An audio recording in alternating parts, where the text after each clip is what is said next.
The second quarter, going all out so we can set up the perfect summer. Tell me about your practicing scripts and dialogues, right? See, we're transitioning.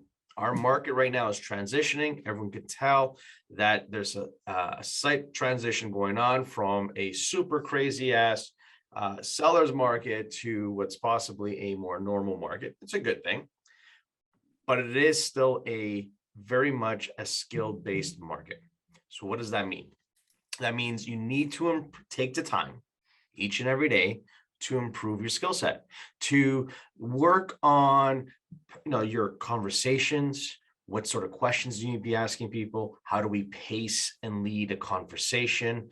How to build trust over the phone, through words, right? What are those patterns that you're using to help you build that trust with the client, right? It's practicing the listing presentation. It's practicing the buyer presentation. It's working on handling objections. And soon, in the very short distance, we will be doing price reductions, if not already, right? So understanding the skill set that's required so that you can help your clients better, right? Ultimately, this is what we're doing. Right? It's having those conversations in which lead you to the end result that you're looking for, right? So this week we've been talking about communication and how to be effective communicators, right? Today I'm going to continue that conversation, and the topic I wrote down is communication skills to forge, a stronger relationship. So I'm going to go over, effective communication. And I'm also going to be talking about, your mind, your focus. Like, what should we be focusing on? So, top of your page, I want you to write down communicating skills and to forge stronger relationship. We all know those competitors who are able to communicate with his or her clients and seems so smooth and effortless. Like it just comes naturally to them, right? Or maybe do they actually know some sort of secrets that they haven't shared? Well, I'm going to share with you a few effective communication skills, right? Because it's more than just the words that come out of your mouth, right? There's a real art to the way a powerful presenter will speak and connect with others. And today I kind of want to dive into real specifically 3 components of great communication. Right? It's not so much about you as it's how you make the other person of the conversation feel. And this is real important, right? So effective communication, component number 1 is how you listen. I should write this down, how you listen, right? You might expect that the first step in effective communication would be something about the way you say things, but actually no. Right? Where, it really starts and how you listen is every bit, if not more important than what you say, right? People need to know that they've been heard, right? So here are a couple pointers that I want you to look at. Number 1 is make appropriate eye contact. That means looking at the person in their eyes, but not really staring at them, right? Like a zombie, right? We want to, have that eye contact because it tells them that you're listening to them. You're really paying attention to them. Okay. Second pointer I would say is when you're standing with them, don't stand on an angle, stand square with them. Like you have my attention. Right. And this is important, right? Because we want to make sure that they're aware and have that body language to say, hey, I'm paying attention to you. When I'm standing like that, it's almost like I'm ready to bolt. I'm not really paying attention to you. I'm going to take off. But being square to the person is key, not on an angle, right? When listening, don't be compelled to talk, right? You want to give them a chance. You want to be patient here.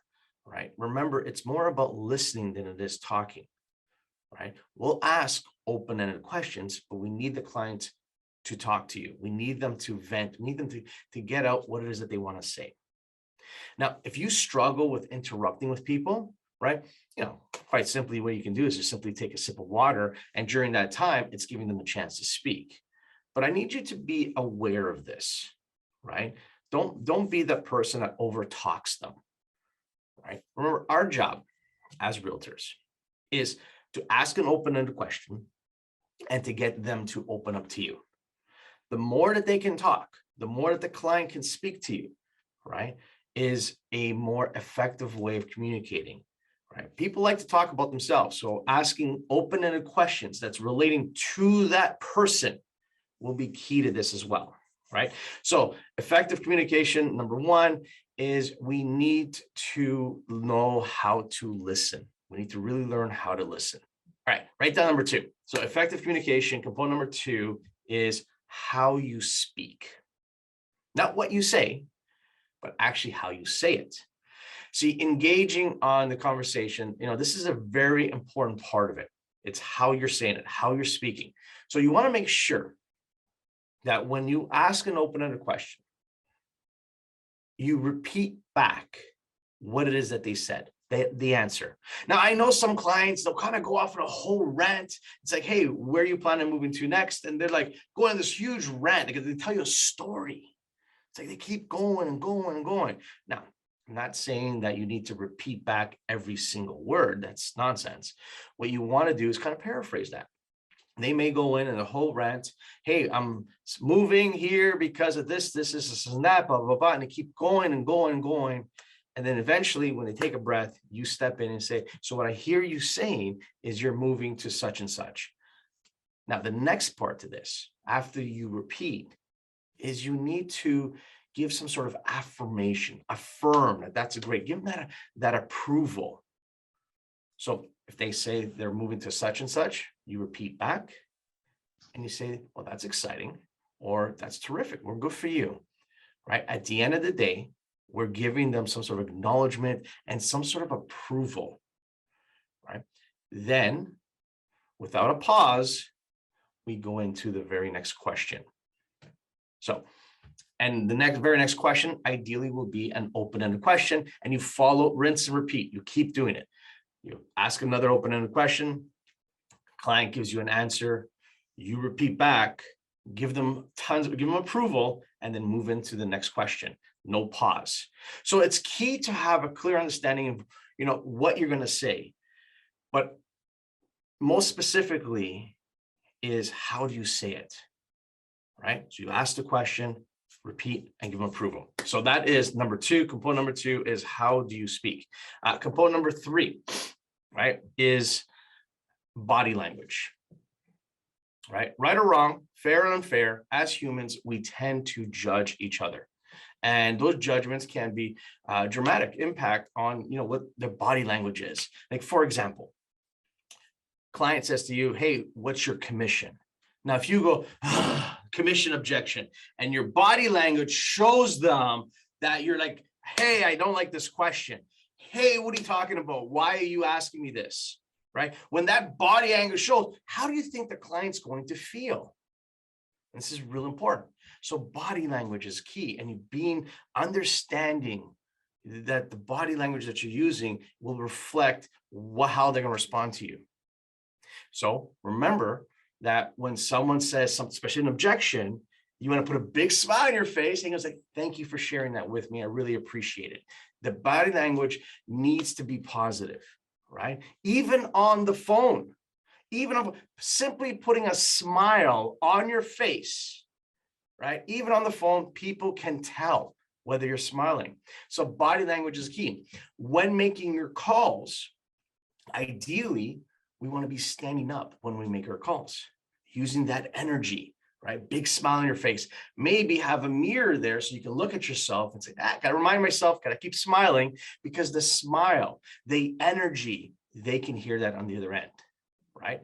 So we want to make sure that we have a positive, right, energy going through our body, right? See, when we look at communication, and you can write this down, effective communication, the words only represent 7%. The tonality that you use represents 38%. And the body language that's being used represents 55%. So your body language is key to an effective communication with that client, right? So we want to make sure that we're standing up, making our calls, using gestures, putting a smile on your face, and having positive energy. If you need be, if this is not your shtick and you're like, hey, I kind of need help with this, then I would highly recommend using some affirmations. Using some affirmations to put you into that mood. For example, hey, I commit to being pleasant with each person that I meet. That would be a positive affirmation. Or I'm committed to being gracious and understanding. I'm committed to being considerate and non-judgmental. I'm committed to quickly smile and to quickly praise. Like those would be affirmations that I would use just to get yourself on the right mindset and put yourself in that position where, hey, I'm of service. So those are the three communication, I would say, components to an effective communicating, right? The first one is by far, it is the how to listen. The second is how to speak. And the third is body language. So I want to switch gears a little bit. And I want you to remind yourself this. Please write this down. What you focus on is what you get more of. So my question to you is, what are you focusing on today? If you focus on the drama that's going on in the marketplace and what's going on in the world, guess what? You get more drama. But if you focus on making your calls, you make more calls. But that doesn't necessarily mean that they're productive calls. So if you focus on, for example, leads, you get more leads. But don't kid yourself. There are no shortage of leads in today's marketplace. They're available to you. You can buy them, literally thousands, right? So is that what you want? I would challenge you.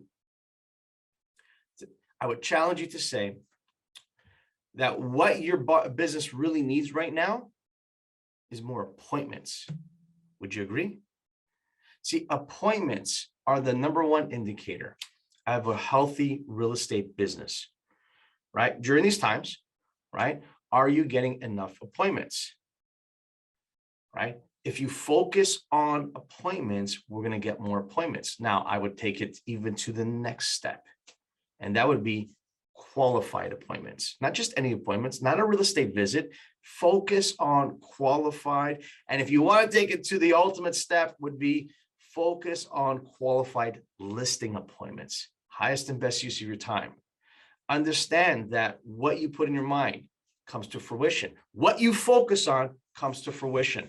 So if I'm going to help you with building this confidence and building this swagger, right? You need to ask yourself, why is selling with me at this time the right move? Like, you need to believe in yourself first before the client can believe in yourself. So what are the reasons on why people should be working with you? This helps you build the confidence. This helps you with your focus. And then I would take it to the next level and look for, what are you really, really good at, right? What's that lead source? Or that, could it be dealing with your database? Then I would say call more of the database. Could it be working your expireds or for sale winners? Then I would say double down on that. But at the end of the day, what we need to be focusing on right now is setting more qualified listing appointments. Qualified listing. What you focus on, you get more of. All right. Does anyone have any questions, concerns, hallucinations? It's kind of a short call today. No, you guys don't? Nothing going on in your business?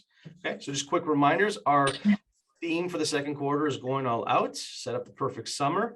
And we have Blueprint that's happening in Anaheim on May the 24th and 25th. And of course, our Super Bowl of all events that will be happening in August in Dallas is the Success Summit. Highly recommend everyone attend that. All right, so if there's no questions, no concerns, nothing going on in your business, then please, please, please unmute yourselves. And share with me, what day is it today? It's money-making day. It's a money-making day. So what does that mean for you? In your business right now, what is it that you can do right now that will help you move the needle? Who do you have to focus on? What attention do you have to do? So that way you can move the needle. You guys are awesome. I'll talk to all of you tomorrow. Thanks so much. Thank you.